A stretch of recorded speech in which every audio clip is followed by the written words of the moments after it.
A gente segue o nosso programa agora fazendo uma participação, vamos receber participações remotas, falando um pouco da morte do pugilista Maguila, né? Uma grande perda para nós.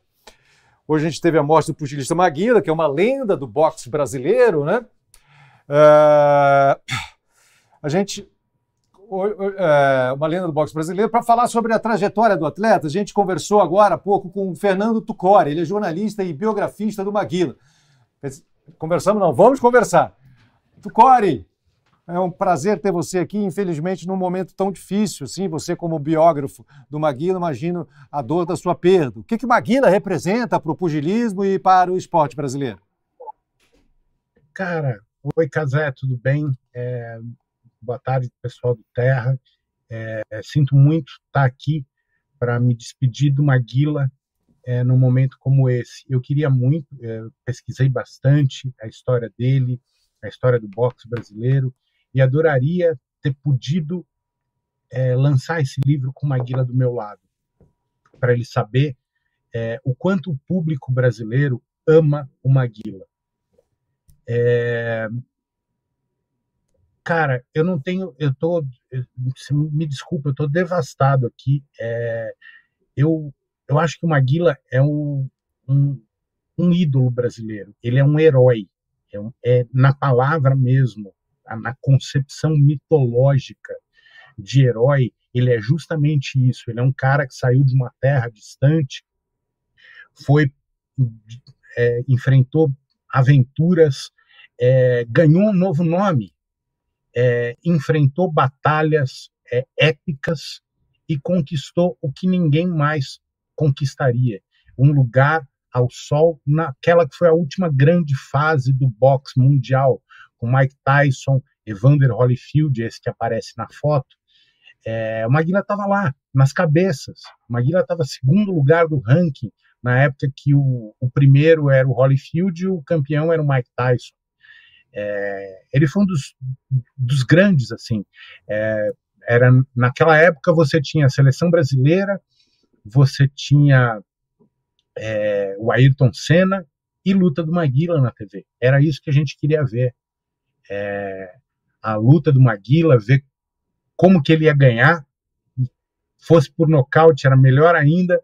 E mais legal, as entrevistas pós-luta que o Maguila dava, agradecendo para todo mundo que dava apoio para ele, para todo mundo que possibilitava que ele tivesse a carreira dele como pugilista e que estavam com ele, com os amigos dele, o pessoal da farmácia, o patrocinador, claro, mas o Maguila era sempre isso, sempre o cara da Vila Ré, que ia na feira de bicicleta, de chinelo, conversava com todo mundo, era amigo de todo mundo.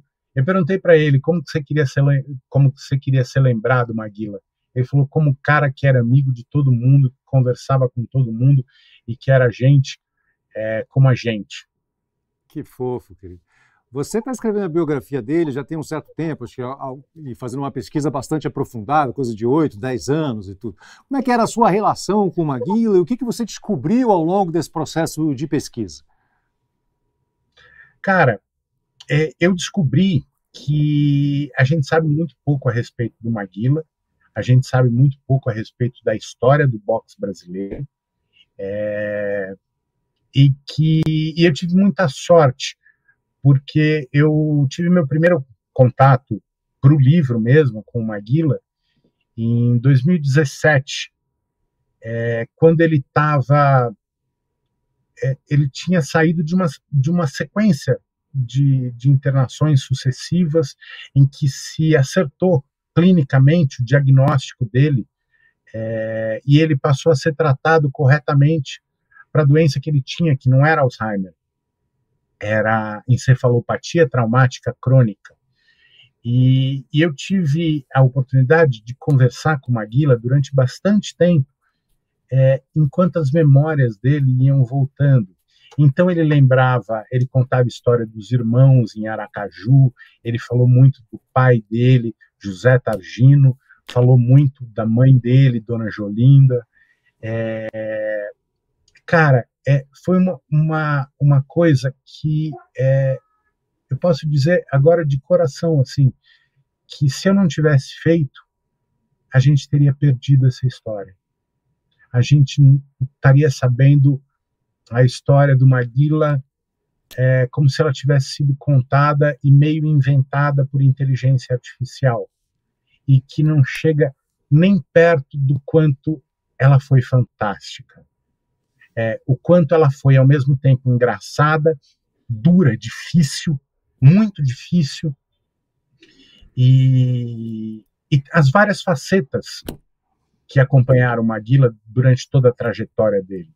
Maguila, 66 anos, é como se eu tivesse vivido o dobro disso.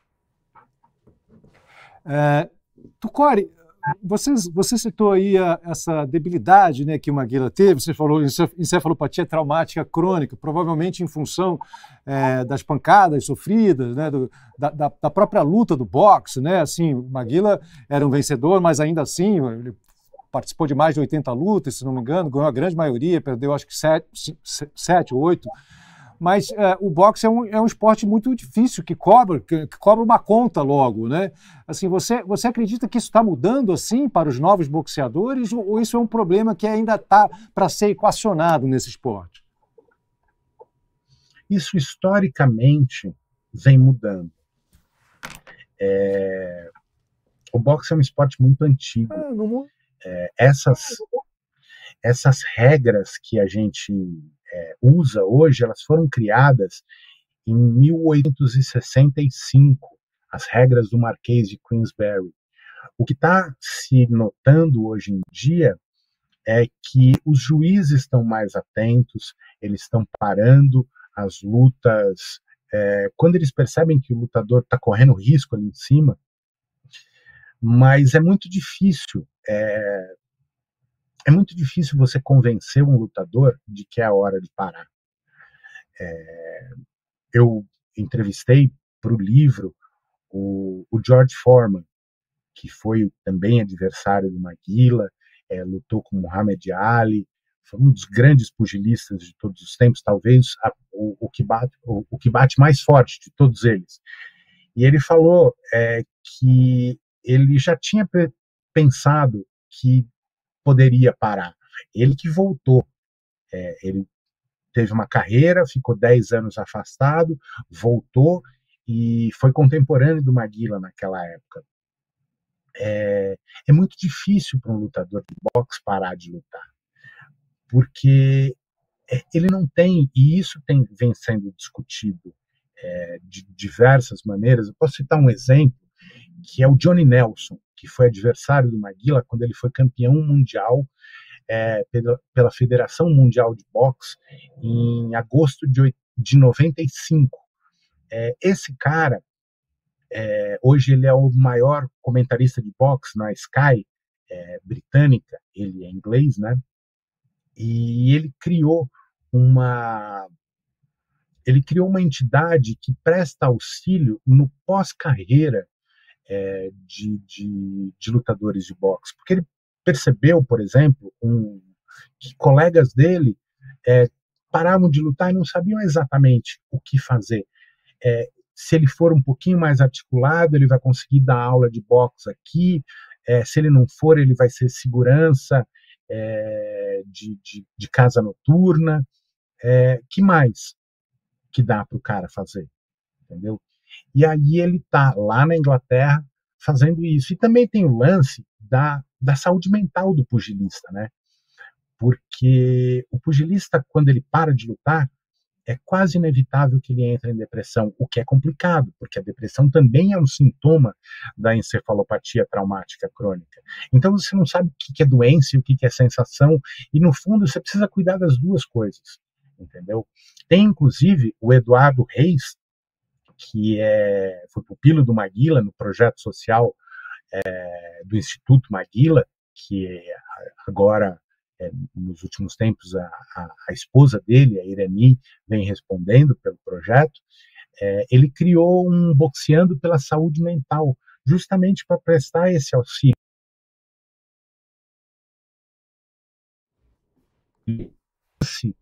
que é tão importante, que é a saúde mental. Tanto quanto as porradas que toma na cabeça, o UFC tá tendo problemas com isso, está sendo processado por atletas. Então, é uma coisa que é inevitável, entendeu? A gente precisa parar de xingar o juiz quando ele para a luta. Às vezes o juiz tem razão, e na maioria das vezes é isso que acontece. E ouvir o lutador. Ouçam os lutadores. Eles têm histórias maravilhosas para contar, e é muito legal porque vai fazer bem para a saúde mental deles. Depoimento, Fernando, nossos sentimentos pela perda, enfim, uma perda gigantesca para o Brasil, para você especialmente por conta da sua amizade, do seu convívio com o Maguila. A gente aguarda então ansiosamente o lançamento do seu livro, que você possa terminá-lo, porque ele agora se torna ainda mais importante para marcar o legado aí do grande atleta que Maguila foi. Muito obrigado pela sua participação, Fernando. Obrigado. Até. Além de fazer história no esporte, Maguila também marcou presença na televisão brasileira. Quem fala sobre isso é Jeff Benício. Bem-vindo, Jeff. Olá, Cazé, tudo bem contigo? Parabéns pelo cabelo novo. Muito obrigado, Jeff. A atuação do Maguila, você pode falar um pouco sobre a carreira de Maguila na televisão, sem ser pugilista, né? Porque muitas pessoas lembram muito do Maguila como, enfim, um boxeador, evidentemente, campeão mundial, mas ele também marcou a televisão, né? Sim. É um dia triste, mas também é um dia da gente celebrar, né? Acho que a melhor homenagem para o Maguila é sorrir, e a gente riu muito com ele na televisão. Ainda quando era boxeador, ainda tinha carreira, ele foi escalado pelo SBT para uma posição surpreendente. Ele era comentarista de economia no Aqui Agora, aquela primeira versão do telejornal popular criada lá pelo Silvio Santos no começo dos anos 90. Então, nós que somos surpreendidos quando a gente ouve um economista falar na televisão, aquele economês, surge o Maguila de smoking, todo ali elegante, com as luvas de boxe, dando dicas de economia para o povão. Uma coisa sensacional. E ele sempre terminava o quadro, Cazé, dando um golpe, né?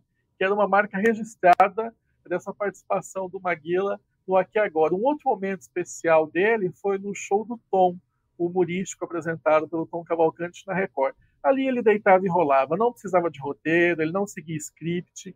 O Tom jogava a bola e o Maguila deitava e rolava com as suas explicações, com seu humor genuíno, né? Ele é um homem do povo que falava uma linguagem popular, fazia todo mundo rir. O outro momento especial do Maguila na televisão foi naquele quadro Bom Dia Legal, do Domingo Legal, quando ainda era apresentado pelo Gugu Liberato, também no SBT. O Otávio Mesquita foi acordar o Maguila, imagina só. O Maguila, claro, acordou nervosíssimo, partiu para cima do Otávio, achando que era uma invasão, um roubo, e deu um soco no peito do Otávio. A sorte é que o Otávio Mesquita, preparado, já estava ali com uma proteção, mas ele conta hoje, brincando, que o coração dele nunca mais voltou para o lugar.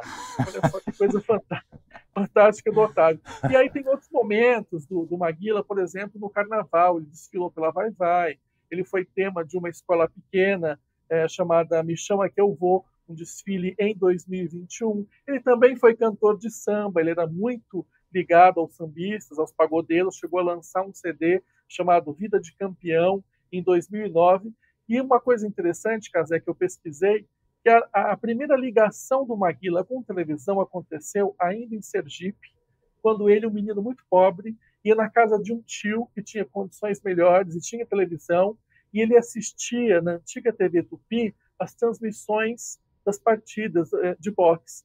Imagina que interessante. Então, aquele menino pobre, ali no Nordeste, na magia da televisão, assistindo ao boxe pela TV, foi ali que despertou nele a paixão pelo esporte. E aí, por volta acho que de 12 anos, ele veio para São Paulo em busca desse sonho, se tornar pugilista. E aí o resto da história, se tornou um ídolo nacional, uma pessoa que a gente vai guardar para sempre no coração. Jeff, tem uma história também relacionada com uma participação que ele fez num programa religioso, um programa de pastor, não foi?